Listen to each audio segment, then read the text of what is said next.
Vamos lá, lição de número 6, vamos dizer o título duas vezes. Neemias reconstrói os muros de Jerusalém. Outra vez.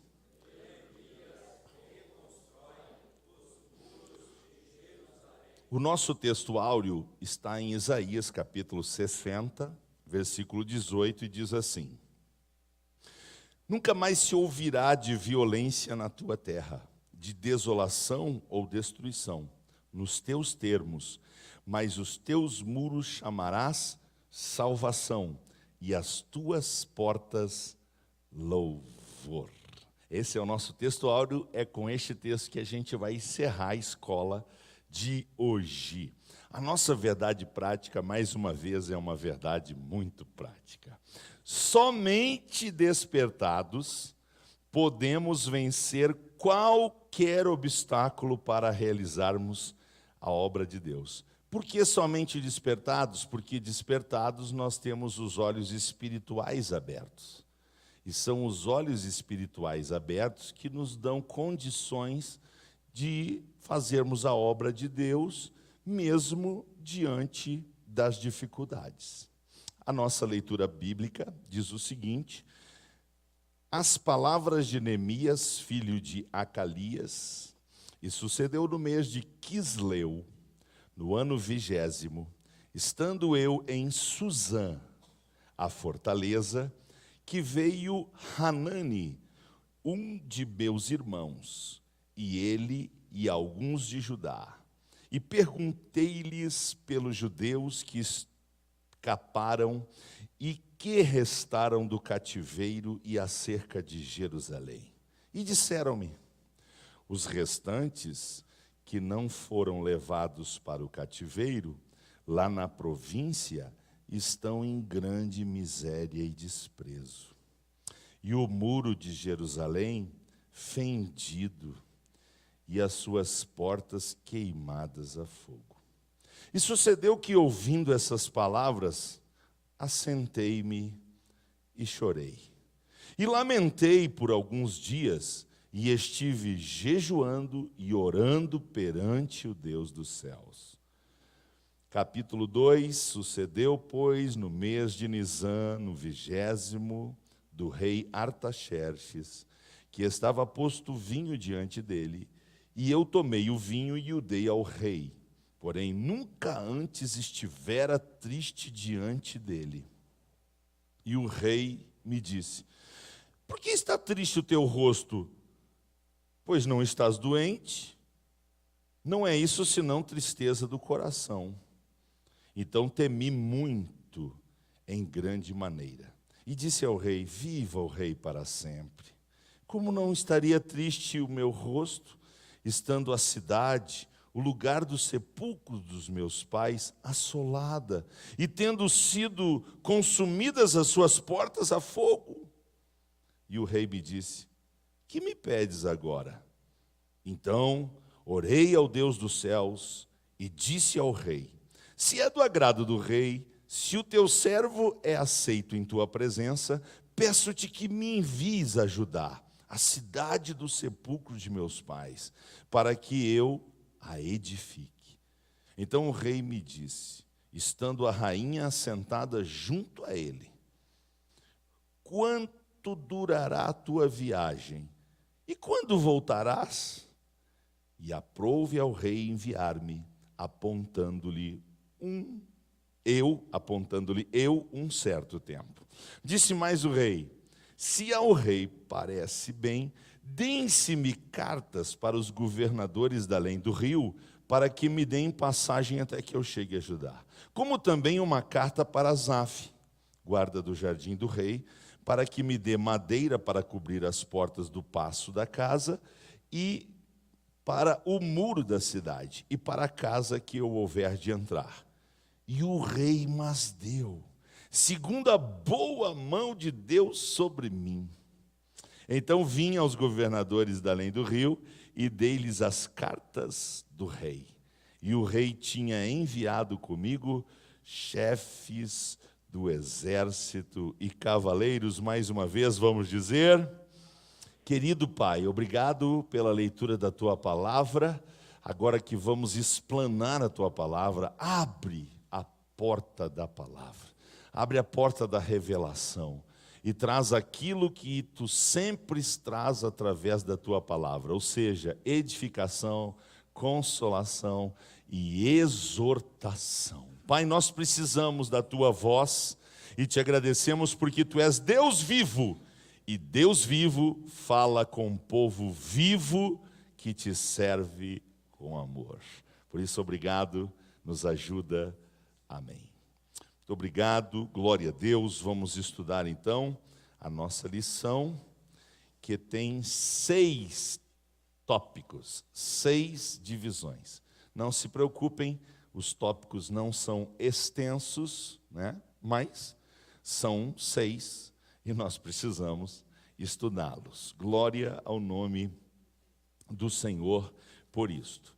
Meus irmãos, é bom lembrar que nós estamos estudando o tema Os princípios divinos em tempos de crise, a reconstrução de Jerusalém, o avivamento espiritual, como exemplos para os nossos dias. Esse é o tema desse trimestre especial que nós estamos estudando, quando nós voltamos a um tema estudado em 1993, ministrado pelo pastor de saudosa memória, pastor e missionário Eurico Bergstein. Então nós louvamos a Deus por ter estudado lá no passado, quem estava na igreja, quem servia a Deus.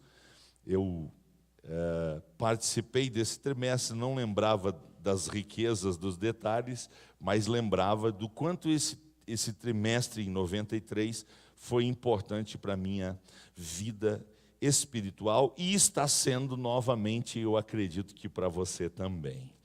Glória a Deus. Então, é importante dizer que nós estamos estudando paralelamente, ou seja, junto, nós estamos estudando o livro de Esdras e o livro de Neemias. Os dois foram contemporâneos, né? E Neemias agora está, nesse contexto, recebendo ordem para ir para Jerusalém com essa missão que nós vamos estudar nesta manhã, que é reconstruir os muros. Esdras fazia um papel muito importante, como sacerdote, como um líder, como uma autoridade, e Neemias, que apesar de não ter uma titulação, quem era Neemias? Era o copeiro do rei, e como copeiro do rei, ele tinha uma importante missão, aonde ele servia longe de Jerusalém. Lá em Jerusalém, ele é mais um judeu. Mas apesar de ele não ter autoridade que vinha dos títulos, ele foi um homem de grande influência. Ou seja, fazendo esse comentário, eu quero mostrar para você que o título não é mais importante do que liderança. Há pessoas que têm liderança e não têm títulos. A pior tragédia é quem tem título e não tem liderança, certo? Então, Neemias, apesar de não ser um homem de titulações, ele era um homem de grande influência. Ele tinha a liderança nas suas entranhas.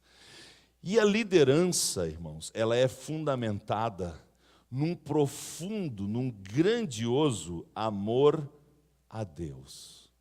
Um grandioso amor a Deus. Quando nós amamos a Deus, amamos a sua obra, amamos a sua causa aqui na terra, isto vai fazer com que haja sobre a nossa vida liderança celestial. E era este o sentimento que havia no coração desse homem. Ele era um homem íntegro e que dependia inteiramente de Deus e da sua palavra. Se você quer ter influência, seja íntegro e dependa inteiramente da orientação da palavra de Deus. Amém? Glória a Deus. Então, Neemias é esse homem influente que se dispôs a fazer a obra de Deus e seguir os seus passos, faz com que tenhamos uma liderança muito importante, uma liderança de influência. E Deus, então, por causa do coração, por causa da integridade de Neemias, Deus colocou em suas mãos uma importante obra, que era a de, enquanto reedificavam os muros literalmente, ele também ensinava a palavra de Deus ao povo. Ele mostrava ao povo que o povo precisava voltar para a palavra, e ele foi um homem dedicado na palavra de Deus. Eu acredito que isso merece um glória ao nome de Jesus. Aleluia. Bom, então, o que nós precisamos entender? Precisamos entender que Neemias entendia que a obra é de Deus. Nós precisamos entender que a obra é de Deus. Então diga depois de mim: Deus é o dono da obra. Isso é muito importante nós entendermos. Deus é o dono da obra. Ele é o Senhor. E nós precisamos entender isso, porque se nós entendermos isso, nós já vamos dar um grande avanço para a vitória. O ponto de número 1 da nossa lição: Deus responde às orações de Neemias. Deus responde às orações de Neemias. Como dono da obra, veja só, Neemias está lá na fortaleza de Suzã, servindo o rei como copeiro. Principal função do rei, do copeiro, tomar e comer todos os alimentos e bebidas do rei antes do rei. Naquele tempo era muito comum envenenamento. Então, o copeiro tinha uma missão: se tem um que vai morrer, não é o rei. Então, o copeiro, ele expunha a sua vida pelo rei. Então, antes do rei beber qualquer coisa, antes de chegar ao rei, qualquer coisa passava pelo copeiro, certo? Então, está lá ele fazendo a sua função, de que jeito? Fazendo a sua função, de que jeito? Com alegria. Diga: Neemias fazia o que fazia com muita alegria. No único dia que ele ficou triste, o rei... Opa!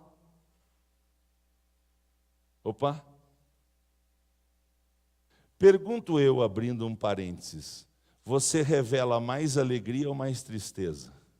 Tem gente que chama atenção, sabe quando? Quando fica alegre. Olha ali, está sorrindo o bicho velho. Olha ali, mas está alegre a mulher. Chama atenção porque é raro. Tem gente, irmão, consumida pela tristeza. Tem gente que se gaba de ter cara da tristeza. Tem gente que gosta de fazer cara de desolação. Neemias não. Neemias era a cara da alegria, vamos dizer isso? Neemias era a cara da alegria. Então chamou a atenção do rei, e o rei disse: Neemias, que cara é essa? Que semblante de tristeza é este? Você não está doente?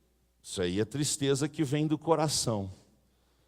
E aí ele, opa, tem Deus no negócio. Tem Deus no negócio. Então o que ele faz? Diante da percepção do rei, ele então abre o coração ao rei e explica o motivo da sua tristeza. E aí, subponto de número 2,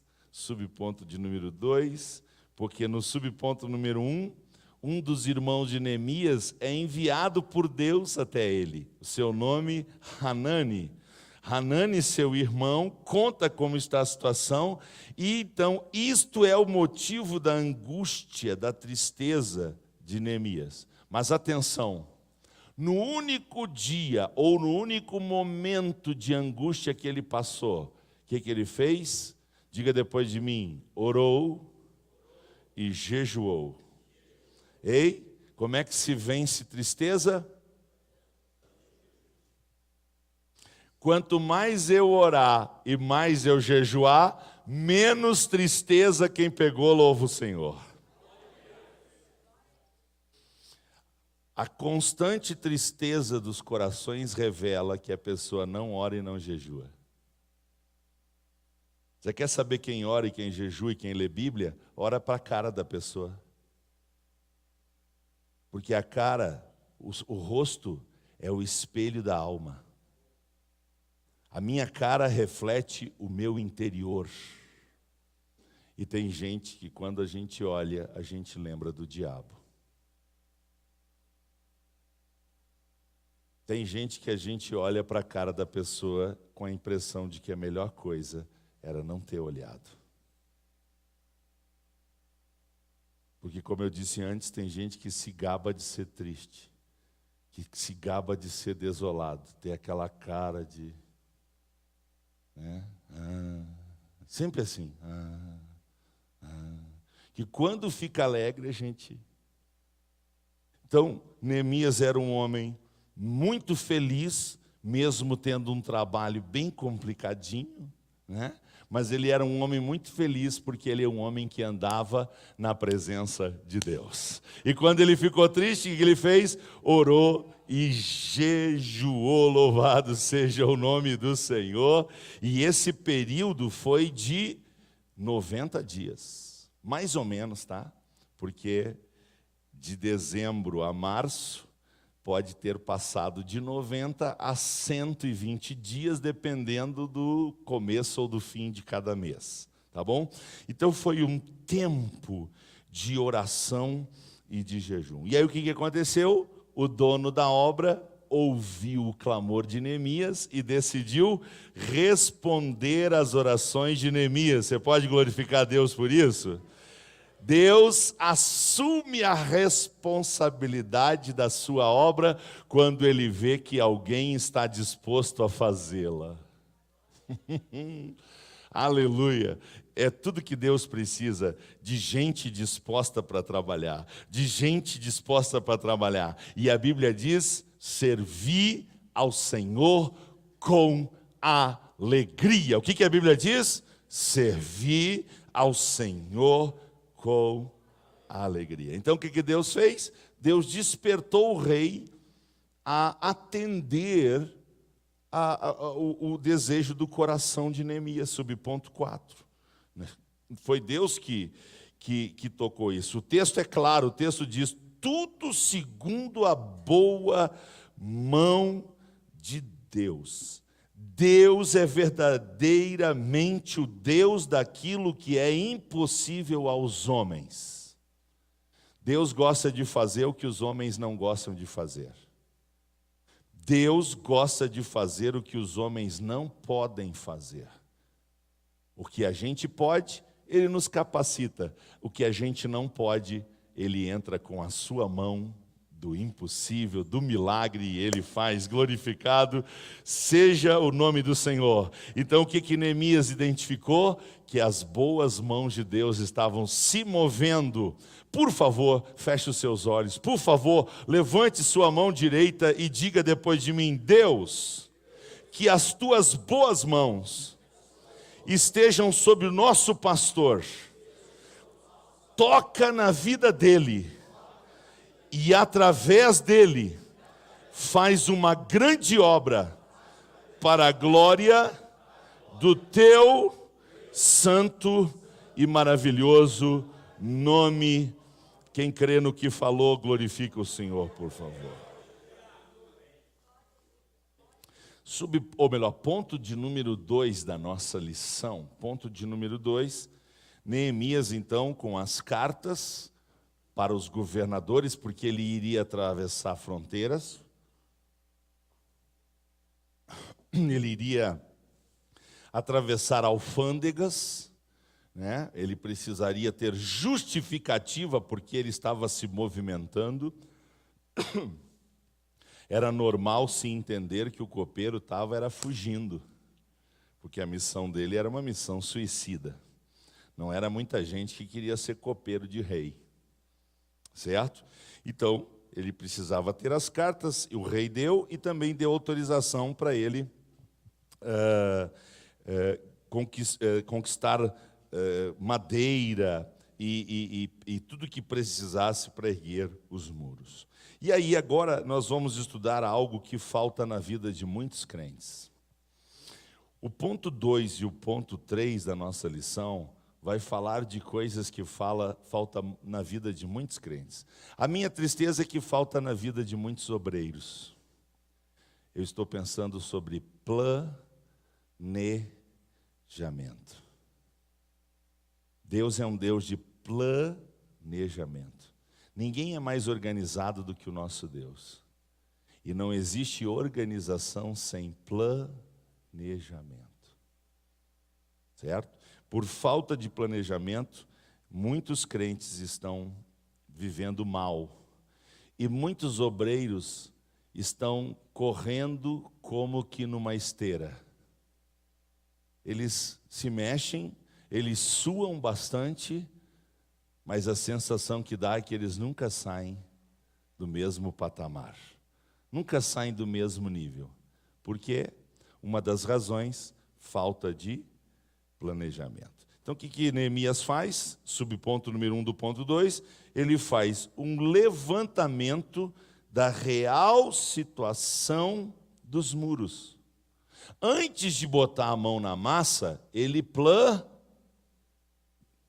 Irmãos, o que tem de gente bem intencionada, muito esforçada e até bem trabalhadora, viu? Mas que sai botando a mão na massa. Não planeja, não organiza. E aí vai fazendo aos trambolhões. Como isso é sério. Então, Neemias declara a sua intenção de reedificar os muros. E o que ele faz? Ele convoca judeus, nobres, magistrados e todos os que faziam a obra, juntos reedificamos os muros, para que não mais estivessem em vergonha, em opróbrio. Então o que ele faz? Ele faz um levantamento, e no levantamento ele identifica que materiais, quanto tempo, até porque ele tinha que dar uma resposta para o rei, quanto tempo que ia demorar para voltar, né? E aqui eu quero abrir o segundo parênteses, eu nem fechei o outro ainda, fecho o outro e abro o segundo agora. Atenção, o rei queria que ele voltasse, o rei e a rainha. Você pegou? O tranca-rua, quando vai, a gente, se puder, não dá nem tchau. A pessoa quer ir embora e ninguém quer que volte. Vai, meu filho, mas já vai tarde. Nossa, cego. Agora, Neemias não. O rei diz, tá, tu quer ir a Jerusalém. Lá onde estão os sepulcros dos teus pais. Tá tudo em ruína. Mas me diga um negócio. Eu libero. Mas quando é que você volta? Eu estou vendo a rainha dizer, quando é que tu volta? Você tem que, se você não voltar, a gente não libera. Um verdadeiro líder, ele vai deixar um vácuo se ele deixar de fazer o que está fazendo. O tapa-furo, se está ali, se não está ali.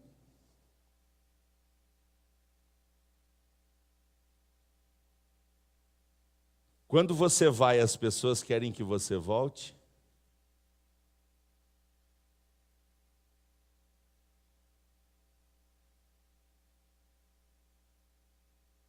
O rei queria que Neemias voltasse. Se você pegou, eu acho que Jesus merece um glória. Ponto 3 da nossa lição: Neemias inicia o levantamento dos muros. Bom, fez o planejamento do material, do tempo, levantou as pessoas, mobilizou as pessoas. Bom, mão na massa, é hora de trabalhar. Então, o plano está estabelecido, agora o que tem que acontecer? Tem que botar a mão na massa.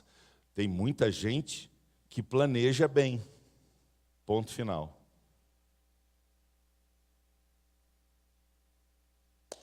Tem gente que tem ideias mirabolantes, extraordinárias, são grandes planejadores.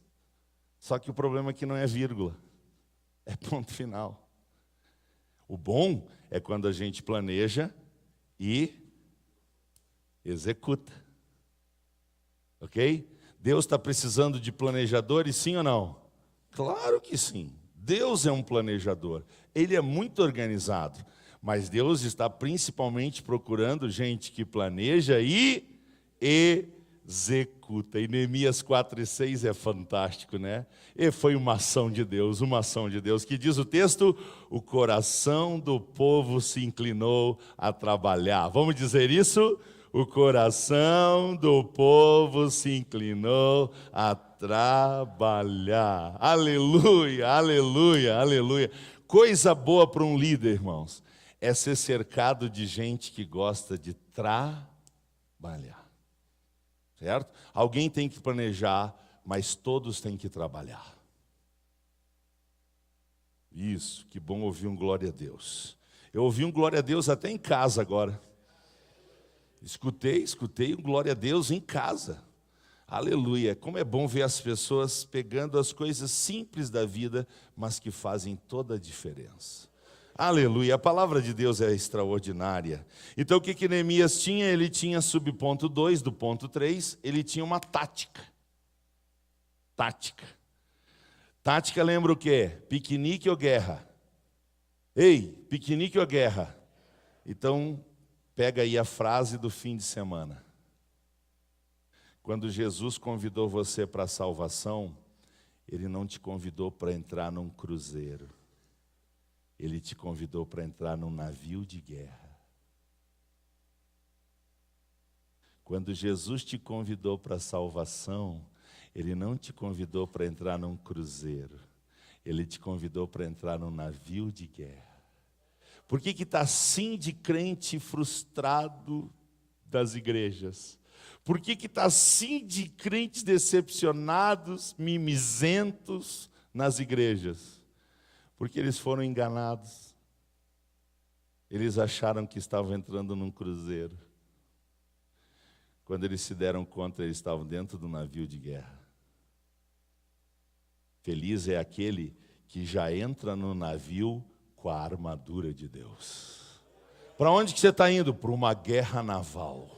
Eu estou indo para uma batalha e tem um comandante, e o meu sonho é agradar o meu comandante. Eu quero no navio ser bom soldado, só quem quer glorifica o nome do Senhor. Você quer se dar bem na vida? Sai do cruzeiro, meu filho. Ô pastor, o senhor é ruim mesmo, né? Olha que um cruzeiro é tudo de bom. Meu filho, minha filha, o cruzeiro é no céu. A gente vai entrar no cruzeiro? Vai! A passagem está comprada? Tá! Está na nossa mão? Tá! Mas não é agora. Agora é navio de guerra. Agora é navio de guerra. O cruzeiro é depois. Eu ouvi de novo um glória a Deus em casa. Não, e eu mais do que ouvir um glória a Deus em casa, eu vi gente saindo do cruzeiro. Entraram no cruzeiro na hora errada. Mas eles estão saindo do cruzeiro. Eles vão vestir a armadura e eles vão voltar para o navio. Mas não um navio chamado cruzeiro. Eles vão entrar no navio chamado batalha naval. No mar da vida, estamos no navio da batalha, mas a vitória é nossa pelo sangue de Jesus, porque maior é o que está conosco.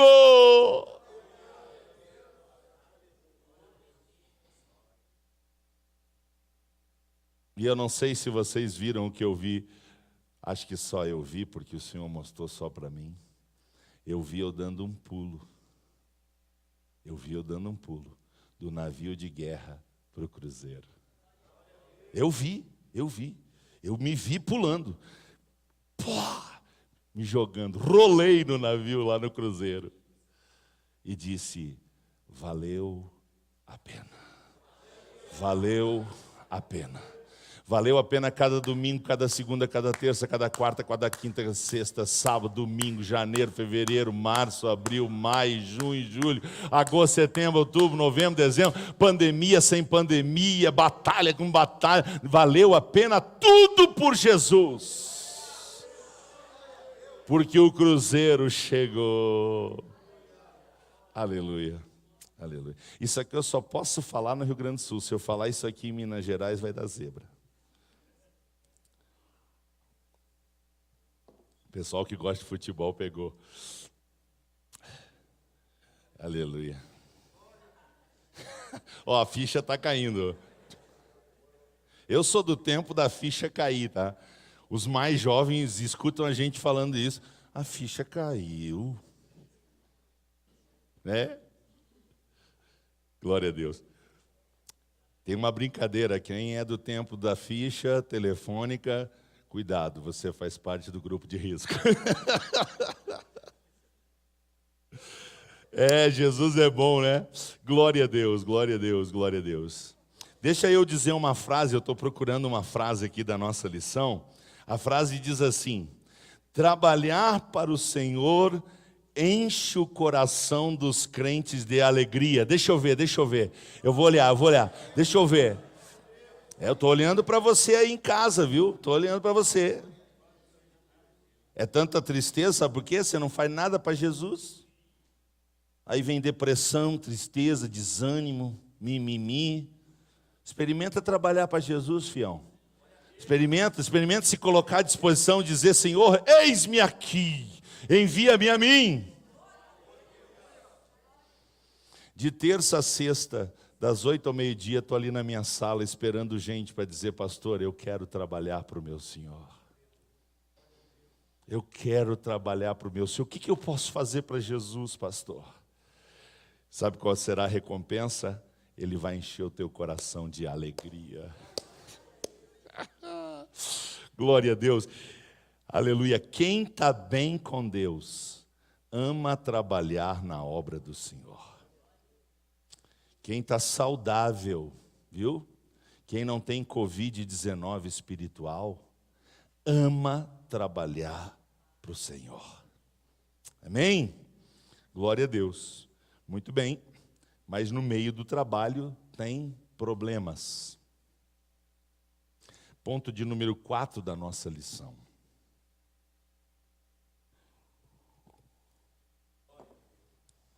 O levantamento dos muros provocou,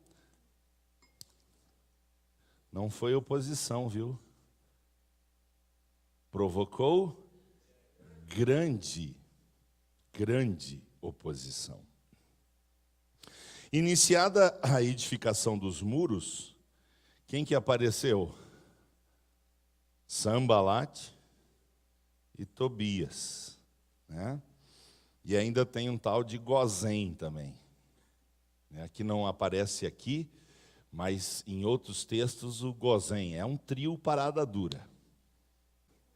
Os caras nem sabem por que são contra, mas eles são contra. Certo? É o Sanbalate, o Tobias e o Gozém. Além de não botar a mão, além de não trabalhar, eles se acham no direito de incomodar e dar palpite.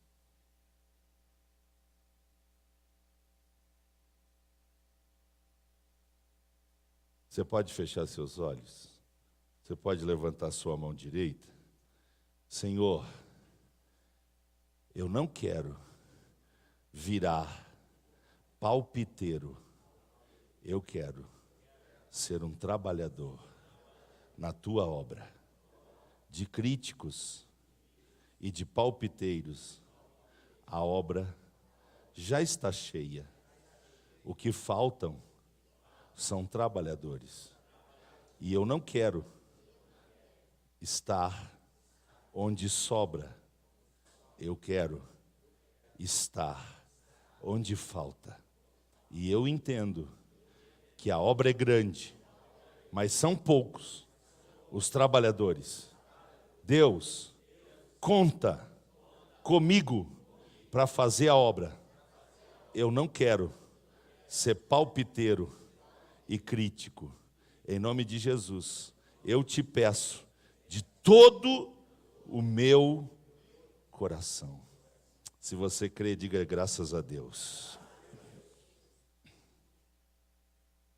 Então, Sambalat e Tobias, principalmente, mas também tem o Gozém, eles se indignaram grandemente e começaram a usar várias estratégias para fazer o quê? A obra. Tem gente dentro da igreja que sonha com a obra parada. Tem gente dentro da igreja que colabora para a obra parar. Eles fazem força para a obra parar. Eu estou falando, existe gente aonde?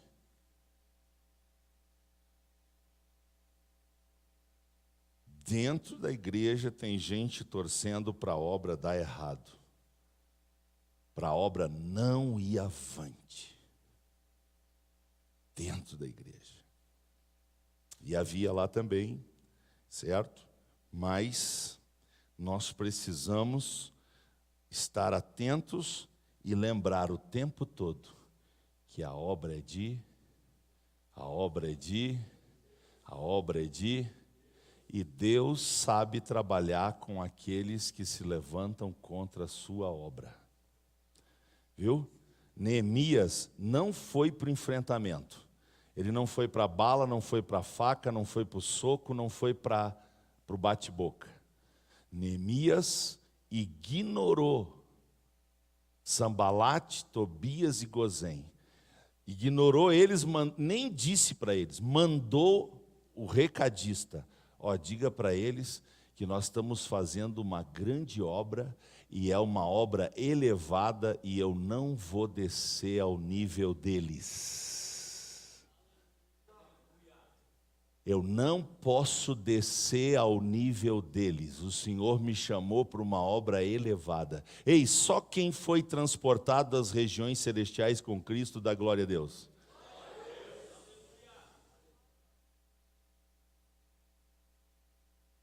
Essa gente maligna, irmãos, eles querem puxar a gente para o nível deles.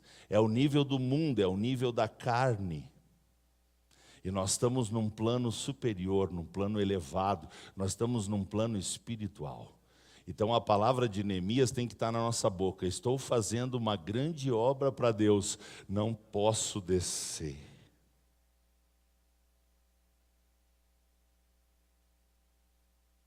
Em todos os lugares tem opositores, irmãos. A única coisa que acontece é que troca as carinhas, troca as figurinhas. Os demônios são os mesmos. Os demônios são os mesmos. Agora, passados quase 28 anos de ministério pastoral, eu já sei até dizer os nomezinhos. Quando eu penso em alguém, diz, é o demônio tal. Eu olho para a carinha, é o demônio tal. Experiência. Todo lugar tem. É os mesmos demônios. O que muda? As carinhas. Um é mais gordinho, outro é mais magrinho, outro é mais grisalho, outro é mais careca, outro é mais baixinha, outro é mais magrinha, outro é mais altinha.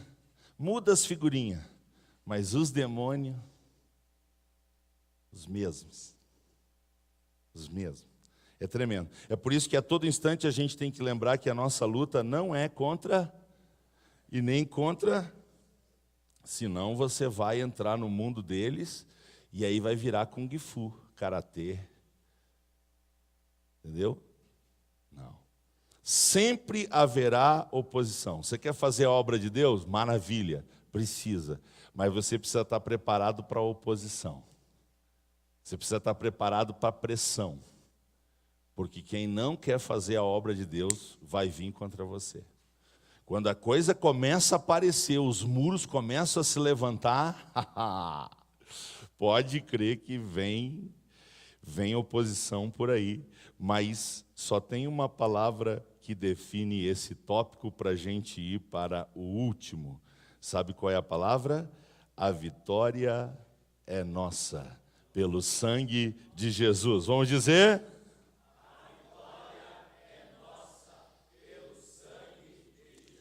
Olha só, quando Deus opera, até os inimigos se curvam. Eu vou dizer de novo porque você não está acostumado a ouvir isso. Quando Deus opera, até os inimigos se curvam.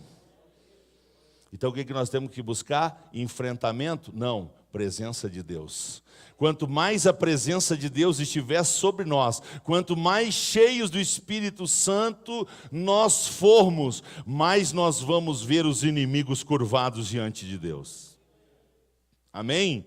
Então, não perca o foco, não perca o foco, não perca o foco. Neemias 6,16. Neemias 6,16. Vamos ver se a gente lê. Eu vou ler aqui, ó. Neemias 6,16. E sucedeu que, ouvindo todos os nossos inimigos, temeram todos os gentios que havia em roda de nós, e abateram-se muito em seus próprios olhos, porque reconheceram que o nosso Deus fizera esta obra. Ei, quem faz a obra? Quem faz a obra? A obra é de... Ele é o dono, Ele é o dono, Ele é o dono. Nós somos o instrumento, mas Ele é o dono, Ele é o general, Ele é o comandante. A obra é dele, faça para Ele, para a glória dEle, para o louvor dEle. E aí cante, o Senhor pelejará por nós. O Senhor pelejará por nós. O Senhor peleja por nós. Só quem crê, vai. Vai, eu quero ouvir em casa, eu quero ouvir em casa, eu quero ouvir em casa. Aleluia, glória ao nome de Jesus. Porque quando Deus opera, o muro é inaugurado. Você pode dizer isso?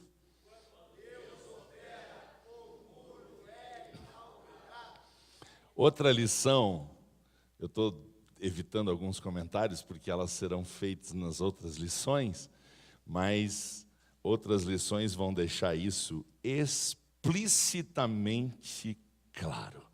Agora sim, então, vamos para o nosso último ponto, aquele que eu disse que nós íamos terminar, porque há uma comparação dos muros físicos de Jerusalém para os muros espirituais que têm a ver conosco. Tá? Aqueles muros de Neemias caíram, está destruído. Se você for a Jerusalém, é claro que você vai lá ver os muros, mas aqueles muros nem são aqueles muros que foram Neemias que reedificaram. Tá? Houveram várias reconstruções, né? E aquele templo que foi derrubado por último era conhecido como o Templo de Herodes, né? Aquele templo que, se eu não estou equivocado, 46 anos de construção. Então, fisicamente os muros assim não têm tanto significado para nós, mas eles têm espiritualmente. Por quê? Ponto 6. Os muros trazem ensino simbólico importante. Aí vem o nosso texto áureo. Lembra que eu disse que ia terminar com o texto áureo? Né? Deixa eu ler aqui integralmente. Nunca mais se ouvirá de violência na sua terra, de desolação ou destruição nos teus muros, mas os teus muros chamarás salvação, e as tuas portas louvor. E ainda um outro texto, Isaías 26:1, uma forte cidade temos, a quem Deus pôs salvação por muros, ou melhor, por muro e antemuros. Tá? Então, olha só, o muro da salvação fala de divina proteção que beneficia aqueles que se abrigam dentro deles. Observamos que o levantamento dos muros foi resultado de um despertamento. Olha que importante, é uma das frases mais importantes que eu vou dizer hoje de manhã. O crente despertado sente uma imperiosa necessidade de conservar-se dentro dos muros da salvação, onde ele é protegido pela excelente grandeza do poder de Deus. Então declarou o apóstolo Paulo: eu sei em quem tenho crido, e estou certo que é poderoso para guardar o meu depósito até aquele dia. Aleluia, aleluia. Então, simbolicamente, irmãos, os muros precisam estar erguidos, os muros da salvação, e nós precisamos estar dentro deles. Encerramos com o subponto 3 do ponto 6. O muro da salvação é uma permanente linha divisória entre o reino de Deus e o reino desse mundo. Ok? Precisamos ter esse muro por quê? Porque igreja é igreja, mundo é mundo. Qual é que é o fracasso de uma pessoa? Viver em cima do muro, olhando para o mundo e olhando para a igreja, sem decidir de que lado vai ficar. Será que tem gente em cima do muro? O vale da decisão. Eles querem ir para o céu, mas o mundo é tão bom. Eles querem ir para o céu, querem. Eles são sinceros, eles querem ir para o céu, mas o mundo e as suas delícias, o mundo e os seus prazeres, e aí a pessoa não consegue ficar dentro dos muros da salvação.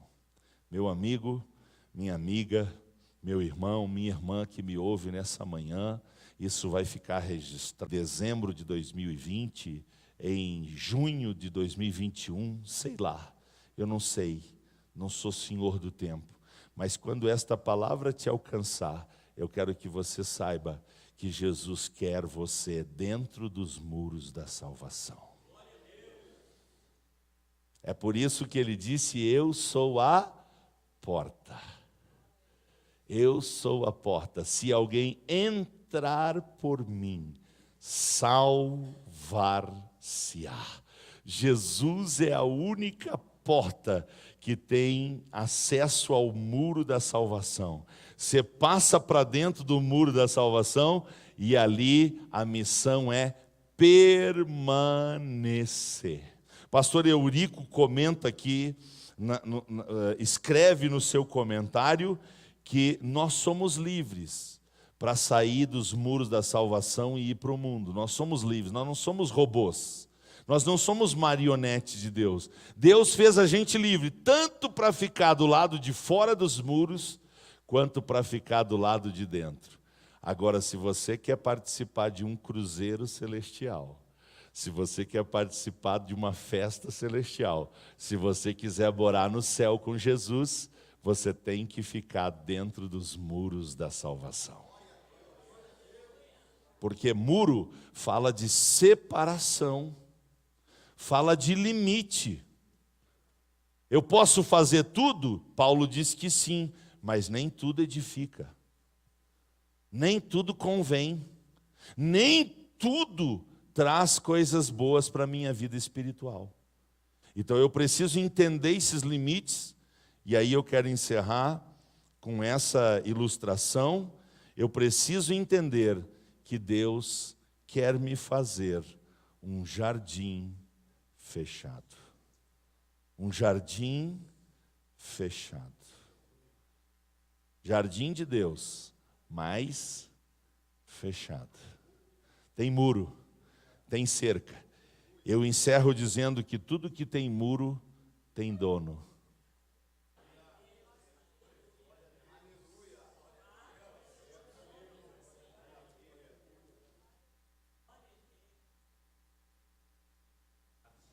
Você quer ser ovelha que vai morar no céu? Aceite a cerquinha. É para o teu bem.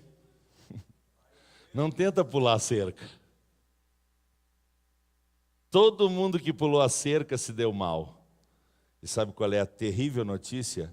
É que teve gente que pulou a cerquinha do aprisco de Jesus. E quando quis voltar, não deu mais tempo. Não conseguiu mais pular a cerca de volta. Então, nós não precisamos correr riscos do lado de fora. Vamos aceitar o aprisco de Jesus. Vamos aceitar a cerca de Jesus. E vamos ficar dentro dos muros da salvação. Só quem crê pode ficar de pé. Vamos cantar para a gente encerrar orando hoje. Vamos louvar o Senhor. Louve. Louve. Quem está alegre, cante. Pai, nós te agradecemos pela tua palavra. E vamos te louvar porque a tua palavra está dentro de nós. A tua palavra. Pai, eu sei, tua presença acrescenta paz. Não há espaço para confusão. Pai, então, pra que me preocupar com a aflição e com as dores do meu coração? Se tua presença só traz alegria, tua alegria é a minha força, tua alegria é a minha força, tua alegria é a minha força. Se tua presença só traz alegria, tua alegria é a minha força, tua alegria é a minha força, tua alegria é a minha força. Pai, eu sei, tua presença acrescenta paz, não há espaço para confusão. Pai, então, pra que me preocupar com as aflições e com as dores do meu coração? Se tua presença só traz alegria, tua alegria é a minha força, tua alegria é a minha força, tua alegria é a minha força. Se tua presença só traz alegria, tua alegria é a minha força, tua alegria é a minha força, tua alegria é a minha força. Se tua presença só traz alegria, tua alegria é a minha força, tua alegria é a minha força, tua alegria é a minha força.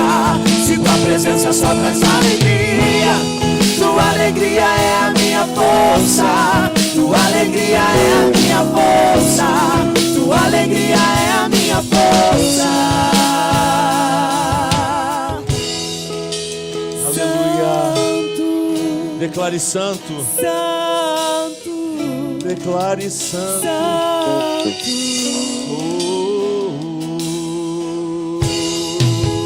santo,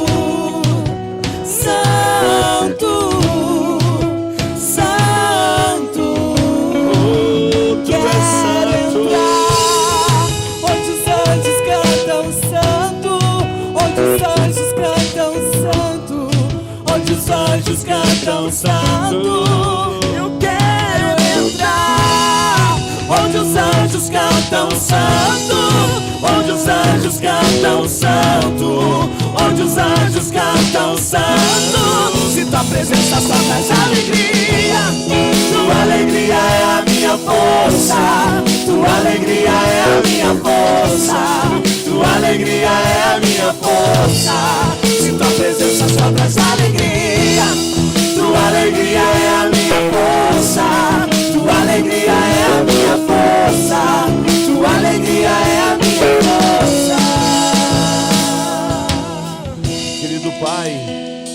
Nós encerramos a nossa escola de hoje, a lição 6, te pedindo renovação. Eu te peço renovação, Pai. Renova as forças do teu povo, renova o ânimo do teu povo. Eu oro, Senhor, eu entro em guerra no mundo espiritual pelo teu povo, Senhor, e eu repreendo todas as forças do mal, todas as estratégias do mal. Pai, eu repreendo as setas noturnas, caiam por terra, Senhor, caiam por terra. Quebra o arco, Senhor, despedaça a lança. E dá vitória ao teu povo, dá vitória ao teu povo, dá vitória ao teu povo, para que o teu povo seja o povo mais feliz da terra. Para que o teu povo seja o mais feliz da terra. Porque a obra é tua, e do teu trono tem uma fonte de alegria. E dessa fonte eu quero beber, dessa fonte eu quero beber. Só quem quer beber glorifica o Senhor. Bebe, meu irmão, bebe dessa fonte. Essa fonte é pura, essa alegria é verdadeira. Em nome de Jesus, amém. Feliz Dia dos Pais. Em nome de Jesus, está encerrada a nossa escola.